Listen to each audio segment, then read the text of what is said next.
Gancinho saía do ovo, via o jet gun se movimentando, é a mamãe.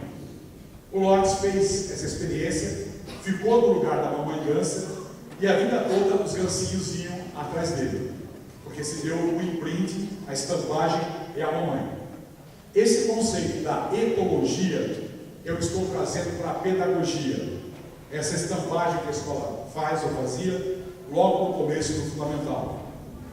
Aquela imposição, né, aquela rotulação que não fica só na cabeça, vai também para o coração da criança.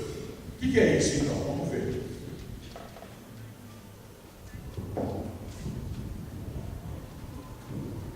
Como eu disse, de um modo geral, na educação infantil, a gente está bem. Trabalhamos com projetos, temas geradores, estudo do meio, rotinha, parquinho, é muito legal de um modo geral. Mas quando chega no primeiro ano, ou quando chegava no primeiro ano, qual era o discurso antigamente, gente? Agora é sério, agora é para valer. Acabou o lúdico, acabou a rodinha, acabou o parquinho, um aluno atrás do outro. Essa história de ter um aluno atrás do outro, logo no começo do fundamental, vocês acham que ainda existe ou é coisa dos séculos passados, gente? Existe ou não, gente? Existe. As pesquisas mostram que é o que mais existe. Agora eu pergunto, colegas, como é que uma criança viva, curiosa, como qualquer criança de 6 anos que não foi estampada ainda, que não foi ainda sufocada, como é que uma criança viva, curiosa, vai aguentar 200 dias, 800 horas, vendo o pescocinho do colega da frente? Para vocês aqui aguentarem 2 horas, o velhinho aqui falando, velho, imagine 800 horas. Aí o que eles falavam antigamente? Quando acontecia isso, os alunos ficavam, aí eles falavam, tem déficit de atenção, é hiperativo, dá-lhe Ritalina. Pobre das crianças. Antigamente não acontecia isso, gente? Bem antigamente? Bem antigamente, né? Hoje em dia não acontece mais, tá certo?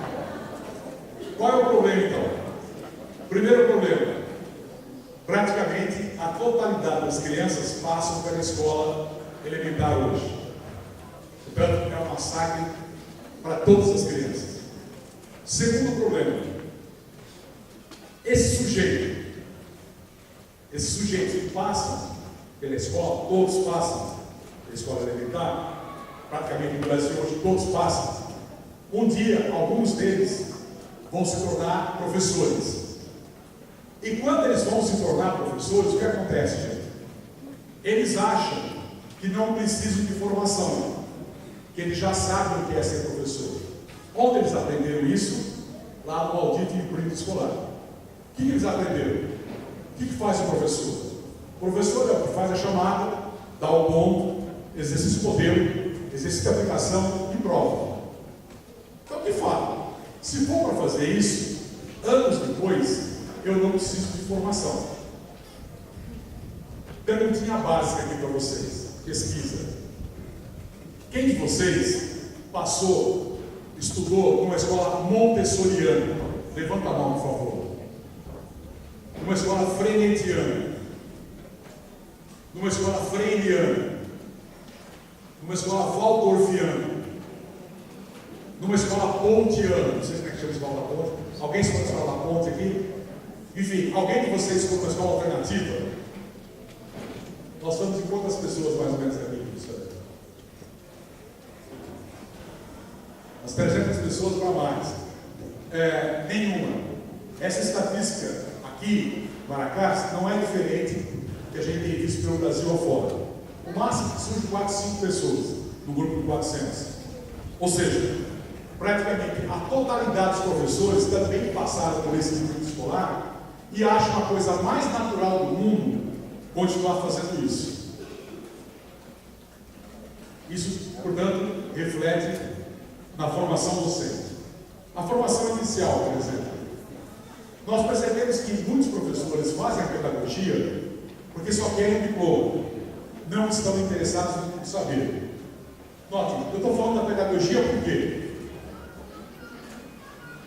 A licenciatura nem dá para falar porque a formação pedagógica na licenciatura é tão pequena, é tão limitada, e além disso, qual é o problema, gente? Quando você faz e está fazendo lá um curso de biologia, mas o que ele pensa? Eu não vou ser professor, eu vou ser pesquisador de biologia molecular da Fiocruz, lá no Rio de Janeiro. Aí ele se forma em biologia. Consegue ser pesquisador de biologia molecular na Fiocruz, no Rio de Janeiro, gente? Consegue ou não? Meia dúzia de um ou dois consegue. A maioria que consegue vai virar o quê? Professor. Então, na licenciatura eu nem falo, mas mesmo na pedagogia, o sujeito só está preocupado com o diploma e não com a aprendizagem. Por que será? Eu tenho uma hipótese. Ele vai procurar o curso mais fácil de pedagogia para ser aprovado logo. Por que será? Eu tenho uma hipótese.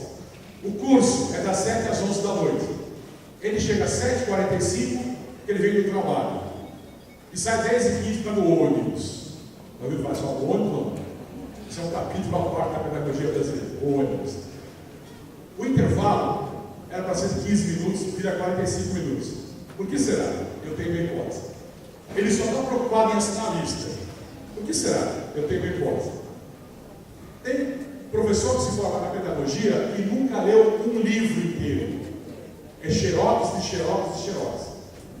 E não pense que é só por aqui isso. Lá na faculdade de educação, você chega lá e fala, eu quero a pasta do Fusário, eu quero a pasta da Selma. Tá tudo lá, xerox, coisa triste.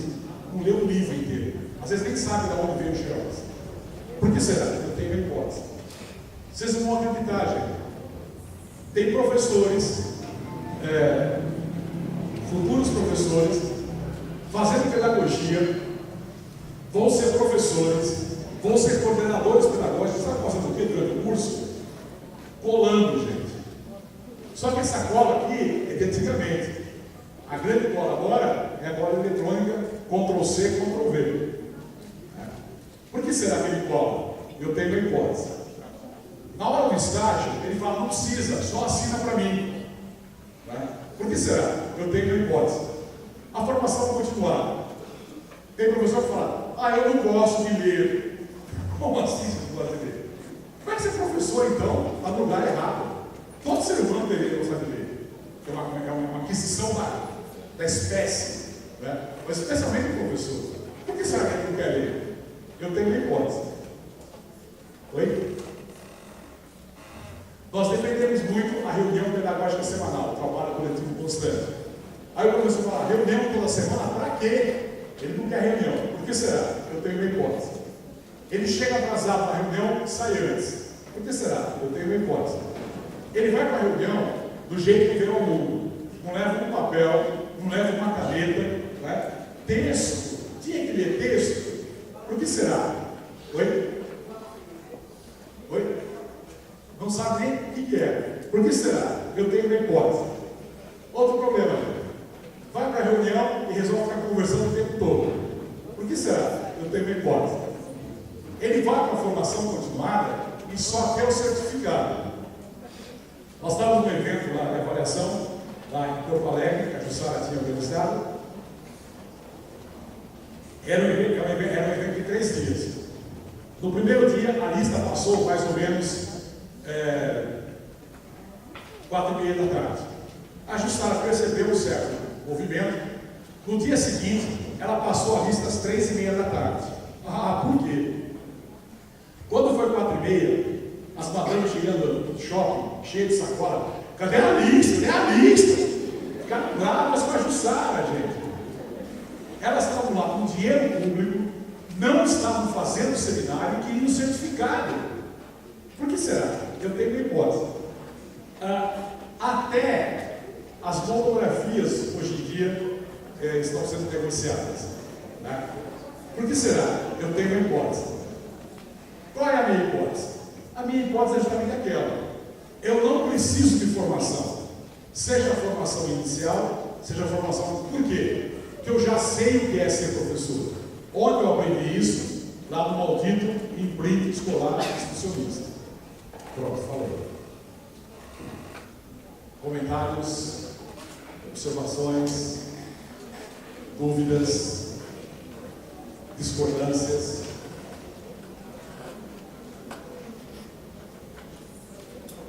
Oi?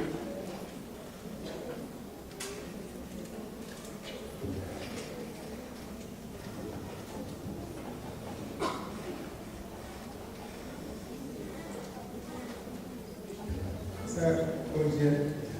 Essa questão aí é pegada porque se tudo volta àquele assunto que o senhor falou do sou, não sou, Ainda não sou. e posso vir assim.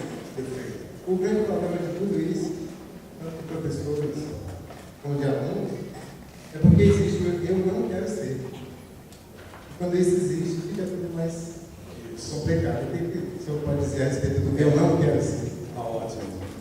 Isso, de fato, é uma questão muito delicada. Né? Porque eu estou colocando aqui aquele que quer ser professor, mas acha que não precisa da formação, porque já tem a formação. Né? Eu não sei se vocês já pensaram sobre isso, gente. É uma coisa tão óbvia, só que às vezes, como dizia o Paulo Freire, o óbvio tem que ser dito. Nós somos uma das poucas profissões que temos muitos anos de experiência no futuro campo profissional antes de começarmos a estudar cientificamente o campo profissional. Vocês conhecem alguma outra profissão assim, gente? Eu não conheço. Por exemplo, você vai fazer medicina. Que experiência você tem de medicina? Você foi algumas vezes ao médico. Você sofreu uma cirurgia. São experiências esporádicas. Você vai fazer direito. Seu pai é advogado. Você acompanha alguns processos. Experiências esporádicas. No magistério, não. Quando você vai ver pela primeira vez na didática, os fundamentos, na pedagogia, os fundamentos da didática, você já tem pelo menos 11, 12 anos de experiência no campo. Do outro lado, como aluno, mas no campo. De tal forma que aquelas coisas parecem banais para vocês, para a gente. Então, eu não preciso disso. Tá? Então, esse é o problema. Agora, o que o professor coloca, o problema mais grave é a vida. Porque aí, eu quero ser professor e acho que não preciso de formação. Agora, o duro mesmo é quando eu não quero ser professor. Eu estou ali porque eu não consegui emprego em muita coisa. Isso é muito triste, gente. Aproveito para dizer para vocês, pelo amor de Deus, pense bem até dia 4. Tem tempinho ainda. Né? Se você tiver dúvida sobre ser ou não ser professor, não tem problema. A dúvida é sinal de vida. Vai procurar ajuda. Mas se você tem certeza, se você tem clareza que você não quer ser professor, por favor, peça admissão. Eu sei que a Érica não vai gostar que eu fale isso, vai causar um problema para ela, mas é preferível causar um problema administrativo logo de cara do que você ter professores em sala de aula que não querem ser professores. No livro de disciplina, eu falo do professor Caveirinha. Quem é o professor Caveirinha? O professor já morreu, mas não sabe que morreu, vai para a sala, dá o ponto, faz chamada, mas já não tem vida, já não tem paixão. Se vocês me entendem bem, já não tem tesão. E sem tesão, não há solução. Roberto Freire, sonoterapia. Se tesão choca vocês, podemos ficar com paixão. Mas é tesão mesmo. Né? Quer falar, professor? Tem o microfone? Oi? Fiquei tranquilo. Está tranquilo ainda, nem molhei a camisa, hein? Alguém quer falar aqui?